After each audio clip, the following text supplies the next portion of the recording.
Good day. Thanks for joining me for another episode of Atari 8-bit gameplay. Today I've got queued up for you Bomb Jack, which I did not leave on the title screen because it fades very quickly and brings you to the, well, I guess this is the title screen, sort of a graphic promo screen.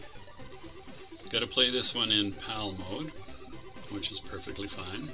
Changes the colors up a bit. Atari XLXE conversion 2008. And there's a nice high score screen. Wait till the... can I do anything to bring back the game start screen? I did not actually get a chance to read if there was any options there. Press fire to start. XLXE conversion coded by TV, Vega, Tez, graphics by Tez and Vega, music and sound effects by Miker. Alright, it looks like that's about it. Fire to start. Here we go.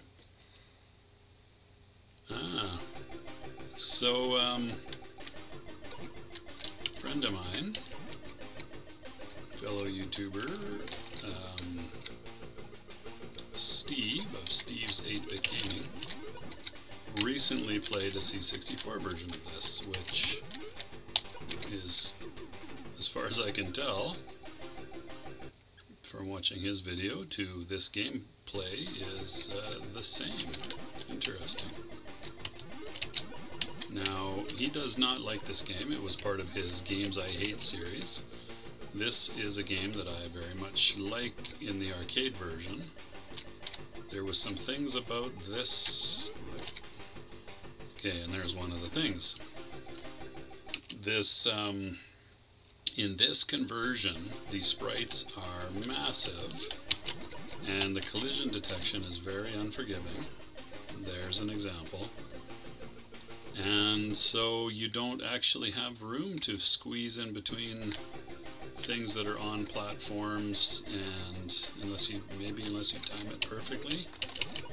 Yeah, for example, in the arcade you'd be able to sort of float over top of the guys on that platform. On this version that is not a thing. So that's interesting. Let's give that another go here. I think that means that a person like me has to very much adapt their play style.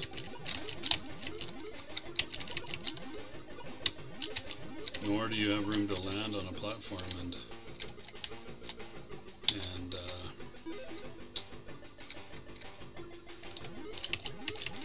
if there's bombs there, then you don't have any room to not collect a bomb, for example. Right there is a perfect example. Alright, there's the P thing. I feel like that's going to be a pretty important part of this version of the game. I mean, it's an important part of the game regardless. Got a ×3 score going.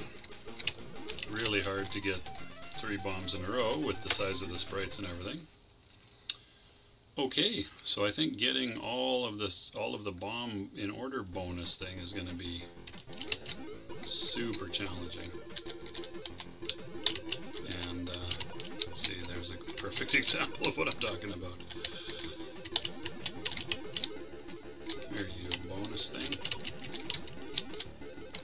Soccer ball, well, I always thought of them as soccer balls in the arcade. They're just kind of, nope, can't float long enough to get over there. Okay, so avoidance is the name of the game here. Avoidance and what, luring maybe? Or not. Like, I don't feel like that thing was even close enough to me to hit me, but there you go. Collision done. So collecting in order is not so much a thing, I'm gonna say.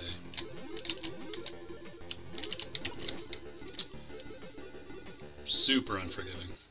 Alright, anyway, I'll stop complaining about that.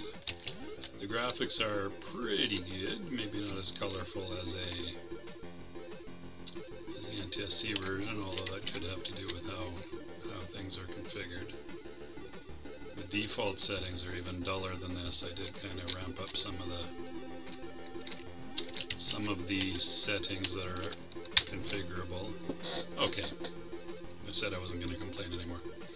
I did ramp up some of the settings that are configurable, so I don't know that there's, maybe if I slide up here, no, you can't even get up the side there.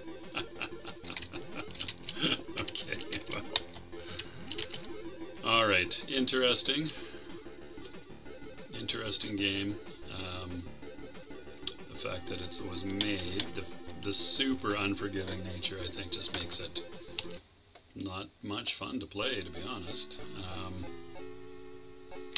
Perhaps I will give it one more go, see how I can do.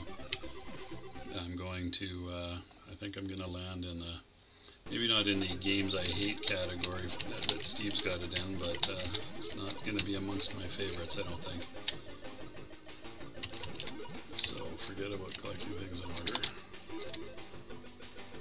And just go for the survival. So we need this guy to get off the platform, and what I need actually is to grab that thing.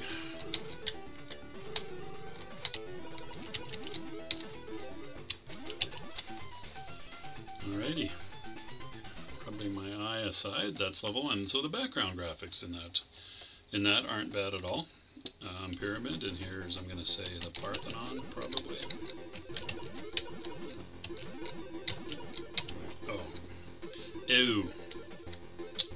Yes, yes, giant sprite got me again. So I didn't get past the oldie Parthenon level last time, did I? Did not. So I need to survive a couple of the floaty balls and get these guys off their platform, really. What's Birdie gonna do? Oh, there we go. There's my chance. So, avoidance and collect them when you can seems to be the rule for this version of the game, so fair enough. Getting the, okay, castle level. Getting the bombs in order was a big part of the scoring, maximizing your scoring in the original arcade version of this game. Not so much here. Not at all here, really. I don't know that it's even practical to try. To be honest, I need, okay, now that Doodle Fritz is out of the way, no chance for me to get up there. Oh well. Get all of these ones, and then I should be able to jump up there and grab at least those two. Oh hey, that's alright. Need to be able to sneak through the middle there though. There we go! On to round 4, presumably. What a happy little bomb jack guy I am controlling. Now the cityscape. So the background graphics are pretty good, even though the foreground stuff is dull. Perhaps that's a limitation imposed by trying to... Oh, no. Ah! Crumbs. That was avoidable. It might be a limitation avoided by needing to preserve some colors for the backgrounds, I guess. There's a nice little color... Okay, that... Nice little color rotating element at the top there. That's pretty slick. I like that. Ooh, snuck in and finished the level. On to round 5. High score is 100,000. Are you kidding me? Okay, here we have the try to leap up and get them all level. So now that we've got the spheres of death chasing me, and it's going to be the end of the game. Alrighty, what would I think of that? The graphics are alright. The sprites are really too big to make the gameplay match the arcade, unfortunately, but the sound effects are nice, the music is good. If you get over the arcade mentality and just play the game for what it is, it's certainly playable. Some nice effects, and yeah, alright. I'm going to rate that as a decent game. A weak conversion, but a decent game. How's that sound? Alright, that's enough of that. I do appreciate your watching. hope you take good care of yourselves, and I will see you next time. Bye-bye.